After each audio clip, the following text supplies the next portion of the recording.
Hello दोस्तों, कैसे हैं आप सभी। स्वागत है आपका मेरे एक और नए व्लॉग में या वीडियो में। तो दोस्तों, जैसे कि आपने मेरी कल की वीडियो देखी होगी तो उसमें मैंने आपको एक हिस्टोरियन जो है रुचिका शर्मा, डॉक्टर रुचिका शर्मा के बारे में बताया था कि किस तरीके से उन्होंने भी ये माना है कि मूर्ति पूजन जो है पहले वैदिक काल में नहीं होता था। तो दोस्तों, ये रुचिका शर्मा जी एक फेमस जो है टीवी शो है सोशल मीडिया पे। उसमें इनका इंटरव्यू था। इंटरव्यू थोड़ा पुराना है, 1 साल पुराना है, लेकिन मुझे अभी दिखा तो मैं उसे बड़ा ध्यान से देख रही थी। और पहले पहले काफ़ी अच्छी अच्छी बातें, मुगल्स वगैरह इन सब चीज़ों की बातें वो करती हैं। फिर वो आ जाती हैं कि हाँ, वैदिक काल में मूर्ति बनने की ऐसी कोई प्रथा नहीं थी। बौद्ध धर्म के महायाना से ही ये लोग सब उठाया गया है, देखा देखी। तो दोस्तों, इनकी बातें, इन्होंने बहुत ज़्यादा जहर उगला है। जहर क्या उगला है, मतलब बहुत बुरी बुरी बातें इन्होंने सम्राट अशोक के बारे में बोली हैं। तो देखिए, ये जो हैं डॉक्टर रुचिका शर्मा एक हिस्टोरियन है और ये देखिए क्या बोलती हैं। पहले ये बोलती हैं कि कोई जो है रूलर थे जिनका नाम था देव नाम प्रिय प्रियदर्शी, यानी कि उनका नाम देव नाम प्रिय प्रियदर्शी था करके, जो जो कि अशोक का ही नाम था। फिर ये कहती है कि अशोक पहले कोई रूलर थे जिनको मतलब अशोक को लोग नहीं जानते थे। पहले पहले अशोक को नहीं जानते थे। देव नाम प्रिय प्रियदर्शी करके कोई राजा थे, इस नाम से जाना जाता था। कि इनका आप कहने का मतलब अशोक को इस नाम से जाना जाता था। तो पहले लोग अशोक को नहीं जानते थे, तो पहले अशोक को देव नाम प्रिय प्रियदर्शी से पहचानते थे, जो कि संस्कृत में देव नाम प्रियदर्शी यानी कि देवताओं को प्रिय मनोहर, मतलब बड़ा ही सुंदर या मनोहर। और फिर ये तुरंत ये बोलती हैं कि कई लोग ये मानते हैं कि अशोक बड़े गुड लुकिंग नहीं थे। मतलब कि एकदम से बात, मतलब कहीं सोचते हैं कि अशोक को बहुत खूबसूरत ना मानने लग जाए, तो एकदम से ये पलटती हैं, बोलती हैं कि कई लोग ये मानते थे कि अशोक जो है गुड लुकिंग नहीं थे। इन्हीं शब्दों का वो इस्तेमाल करती हैं दोस्तों। फिर इसके बाद ये बोलती हैं यानी कि अशोक दिखने में अच्छे नहीं थे, तो बिंदुसार जो उनके पिता थे उन्होंने रूल उनको देने से मना कर दिया। ये इनका कहना है दोस्तों कि दिखने में बड़े अच्छे नहीं थे, तो इनके पिता इनको गद्दी पर नहीं बैठाना चाहते थे। कुछ इस तरीके की इनकी सोच है। तो हम मना कर दिया क्योंकि वह बड़े कुरूप थे। और फिर ये बोलती है, मतलब कुरूप थे, ये मेरे शब्द नहीं है, ये डॉक्टर रुचिका शर्मा जी के ही शब्द हैं, जो ये हिस्ट्री बता रही हैं। ये सामने एक सोशल मीडिया पे एक प्रोग्राम चल रहा है, काफ़ी फेमस वो प्रोग्राम है दोस्तों, तो उस पर ये बता रही हैं। तो देखिए कितनी इनकी सच्चाई है, देखते हैं। तो कुरूप थे, और फिर ये बोलती हैं कि उन्होंने अपना नाम ही इसलिए रखा क्योंकि वह कुरूप थे। अब ये बोलती हैं कि वो कुरूप थे तो उन्होंने अपना नाम ऐसा रख लिया। तो मुझे तो समझ नहीं आता कि अभी भी, मतलब इन लोगों की मानसिकता देखिए आप, कि ये शक्ल पे ही अटके हैं कि ये दिखने में अच्छे नहीं थे, ये वैसे थे तो उन्होंने अपना नाम ये रख लिया। तो देखो, हम लोगों में क्या होता है ना, पहाड़ियों में क्या होता है कि अगर बच्चा थोड़ा गोरा कलर का और ब्राउन बाल, ब्राउन आंखें इस तरीके की होती है, तो उसको बोलने लग जाते हैं भूरी। भूरी मतलब भूरा, गोल्डन गोल्डन बाल और आंखें भी कंजी कंजी आंखें, तो उसको हम बोलते हैं भूरी। ओ भूरू, यहाँ ओ भूरू भूरू, यस पुनहन। तो हाँ, मुझे तो ऐसा लगता है कि आप जैसे दिखते हैं उस तरीके से नाम रखे जाते हैं। आप जैसे देखने में लगते हैं उसी तरीके से हमारी माएँ ना, जैसे थोड़ा बच्चा मोटू होगा, अरे गोलू मेरा प्यारा गोलू बेटा, और थोड़ा सा जो है कमज़ोर होगा तो उसको उसी तरीके से लाड में बोलते हैं, है ना। तो मुझे नहीं लगता कि, अब पता नहीं इसमें कितनी सच्चाई है क्या नहीं है, ये तो यही जानती होंगी। हिस्टोरियन थी दोस्तों, मैं भी बड़ा दिलचस्पी से इनका वीडियो पूरा मैंने देखा है। तो मैं कहीं ना कहीं मैं इसको सच मानने लगी थी कि हाँ, ये सच कह रही हैं। तो देखिए फिर क्या कहती हैं कि आज भी शक्ल से लोगों को जज किया जाता है। ये मैं कह रही हूँ, आज भी शक्ल से लोगों को जज किया जाता रहा है। फिर ये बोलती हैं कि बौद्ध धर्म ने अशोक को यूज़ किया क्योंकि हम अगर दिखा देंगे कि ये बहुत खराब राजा थे, फिर उन्होंने बौद्ध धर्म मान लिया था। और बोलती हैं कि पहले अशोक को चंड अशोक बोलते थे क्योंकि उन्होंने अपने 99 भाइयों को मार दिया था। तो दोस्तों, ये क्रूर अशोक को बोला जाता है, ये सही है, क्रूर बोला जाता है। तो दोस्तों, अगर चक्रवर्ती सम्राट अगर आपको बनना है, अगर अशोक जो है श्रीलंका, म्यांमार, भूटान, नेपाल और पाकिस्तान, अफगानिस्तान, इन जगहों तक उनका शासन था। और भी पता नहीं कहाँ कहाँ तक था। तो इन जगहों तक उनका पूरा साम्राज्य फैला हुआ था। तो अगर आप किसी दूसरे राज्य पे हमला करते हैं, अभी तो स्टेट ही है ना, तो हमला करते हैं तो आपको लड़ना पड़ेगा ना। आप लड़ेंगे तो तभी ना आप जीतेंगे। तो लड़ने के लिए तो मारना पड़ेगा सामने वाले को, तभी तो आप गद्दी पे बैठेंगे। तो मारा होगा, मैं इससे इनकार नहीं कर रही, क्रूर होंगे वो, मारा होगा, तभी तो उनका साम्राज्य इतना बड़ा था। इसीलिए कुछ उन्होंने ऐसा किया होगा। तो ये फिर बोलती हैं कि 99 भाइयों को मरवा दिया। और भी बहुत खराब बात ये बताती हैं, और चंड और कुरूप शब्द का बार बार यूज करती रहती हैं। और ये जो बकवास कहानी सुना रही हैं, ये जो कहानी सुनाती हैं, उस किताब का नाम ये बताती हैं। जी हाँ दोस्तों, उस किताब का नाम है अशोकवादना। अशोकवादना की स्टोरी ये बताती हैं। तो ये मुझे समझ नहीं आता कि ये हिस्ट्री बता रही हैं या स्टोरी बता रही हैं। ठीक है, तो अशोकवादना एक सोर्स है। ये जो बुक का हवाला, जो सोर्स इन्होंने बताया, वो अशोकवादना बताया। इनका ये सुनकर जो एंकर थे, जो उनका इंटरव्यू ले रहे थे, वो भी बड़े मतलब हो जाते कि अरे हमें तो फिर बड़ा गुमराह किया गया है कि अशोक ऐसे थे, अशोक वैसे थे, और चक्रवर्ती सम्राट, कुछ इस तरीके का उनकी दिखने में ऐसा लग रहा था कि वो भी सोच में डूब गए। तो दोस्तों, अब बताती हूँ आपको इनके सोर्स की सच्चाई, जो किताब इन्होंने बताई अशोकवादना। मैं यहाँ तक कैसे पहुंची, आज मैं आपको पूरा सच बताऊंगी दोस्तों, कि मैं किस तरीके से यहाँ तक पहुंची हूँ अशोकवादना तक। तो ये सबसे पहला मैंने पेज आपके सामने ये लगा दिया है। ये थोड़ा सा मैं हाइड कर रही हूँ, क्योंकि ये मैंने ऑनलाइन बुक ये पूरा PDF में मंगाया, तो इसमें थोड़ी मोहर वगैरह लगी, तो इसलिए मैं इसको हटा दूंगी। तो ये है अशोकावदान। ये इसमें अशोक लिखा है इन्होंने, और ये हिंदी में लिखेंगे श लिखेंगे, तो इसमें इसका H जो है इनका गायब हो गया, अशोक की जगह अशोकवादना हो गया है।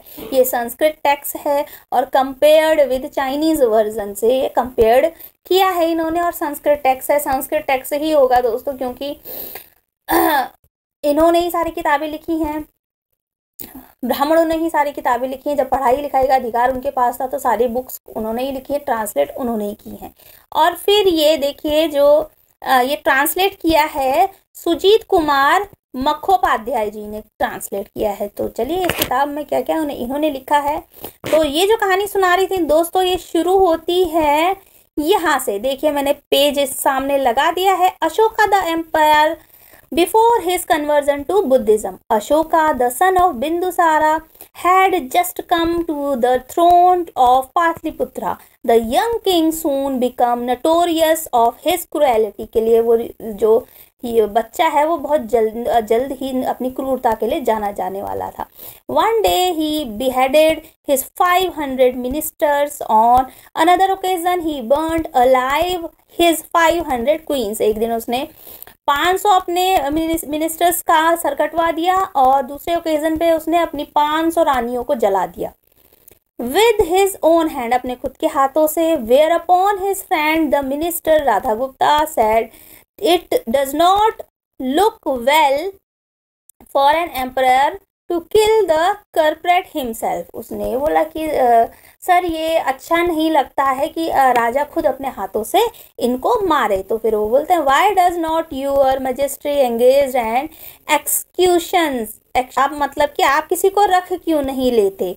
ठीक है दोस्तों, ये आपके लिए पूरा मैंने लगा दिया है, आप लोग इसको पूरा पढ़ सकते हैं। तो इसके बाद जो है, जब वो ये बताते हैं कि आपको किसी को रख लेना चाहिए, तो सम्राट कहते हैं, किसी को मेरे लिए खोजो।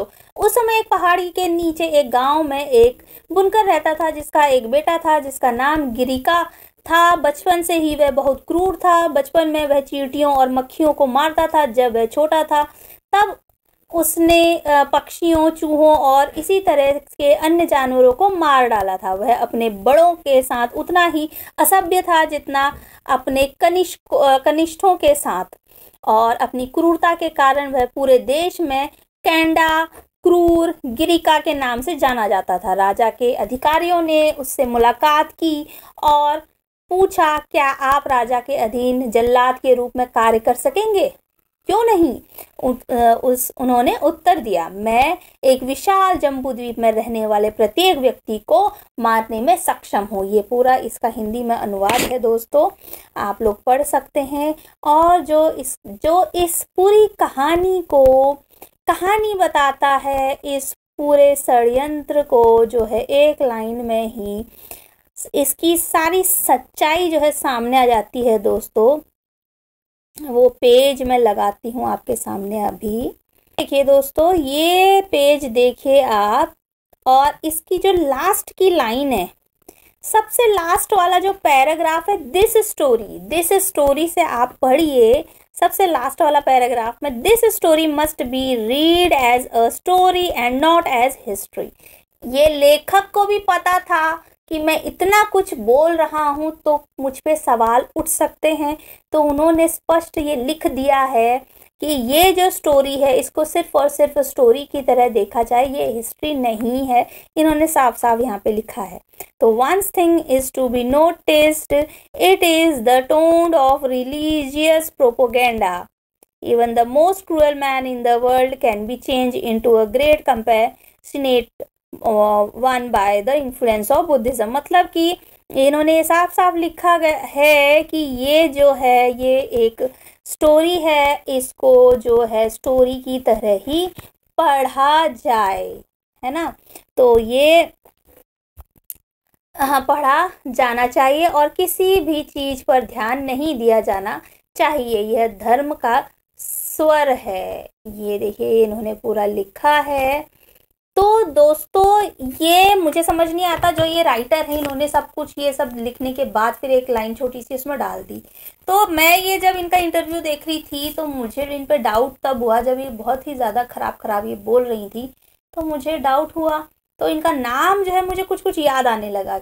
ये मैं देखती हूँ दोस्तों साइंस जर्नी की वीडियोस, जो कि बहुत उनके पास प्रूफ हैं जो साबित करते हैं कि भारत में जो है बुद्धिज़्म ही पहले था, वहीं से सब निकला है।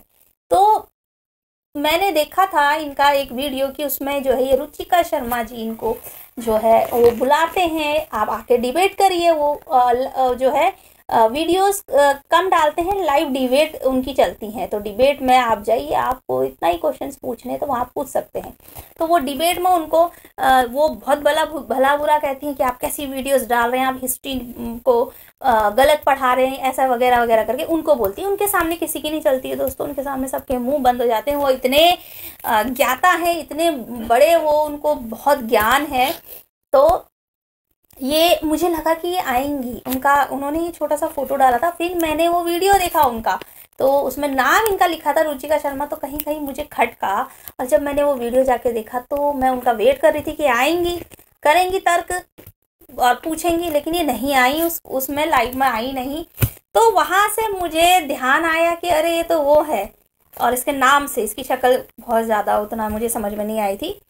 तो फिर जाकर के मैंने साइंस जर्नी ने, हालांकि ये वीडियो इनका 1 साल पुराना है, फिर साइंस जर्नी ने ये पूरा इनका जो है सबूत के साथ कच्चा चिट्ठा खोल दिया। तो मुझे लगा, मुझे भी बड़ा इंटरेस्ट हुआ कि मैं अशोकावदान देखती हूँ कि ऐसा है, क्योंकि सामने वाला क्या दिखा रहा है क्या पता ना। तो मैंने अशोकावदान पूरा डाउनलोड किया। उसमें सच में दोस्तों मैंने सामने लगा दिया है पेजेस कि उसमें यही लिखा है कि ये सिर्फ एक स्टोरी है, इसको स्टोरी की तरह देखा जाए, कहानी की तरह, ये हिस्ट्री नहीं है। तो ये किस बात पे ये हिस्ट्री के नाम पे इसको परोसा जा रहा है ऑनलाइन आकर के, ये क्यों लोगों का दिमाग जो है बिल्कुल भटका रही हैं, हिस्ट्री से भटका रही हैं, या कहानी जो खुद लेखक कह रहा है कि ये एक कहानी है, इसको कहानी की तरह ही देखा जाए, तो ये क्यों ऐसा करते हैं पता नहीं। कहीं ना कहीं एक ब्राह्मणवादी सोच जो है दोस्तों वो हावी होती ही होती है। आप कितना ही आगे आप समझते क्यों ना हो, सब कुछ आपको पता है, लेकिन आप तो यही बोलेंगे ना जो आपके माँ बाप ने सिखाया है। तो हमारे माँ बाप ने जो सिखाया, हम वो उससे हटने के लिए बड़ा हिम्मत चाहिए, बहुत ही ज़्यादा इन सब चीज़ों से ऊपर उठ करके वो ताकत चाहिए कि आप जो है इन सब धर्म, जाति, समाज, समुदाय से ऊपर उठ करके कुछ सोच सकें।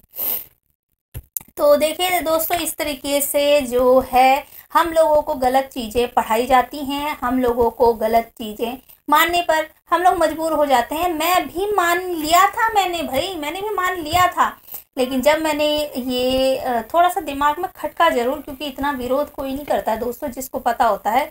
तो जब मुझे पता चला तो मैं बड़ी आश्चर्य हो गई कि इनको कोई कुछ क्यों नहीं कहता है। ये एक स्टोरी को हिस्ट्री बता करके, इस किताब का तर्क सोर्स बता करके ये बोलती हैं कि ऐसा ऐसा था, ऐसा ऐसा था।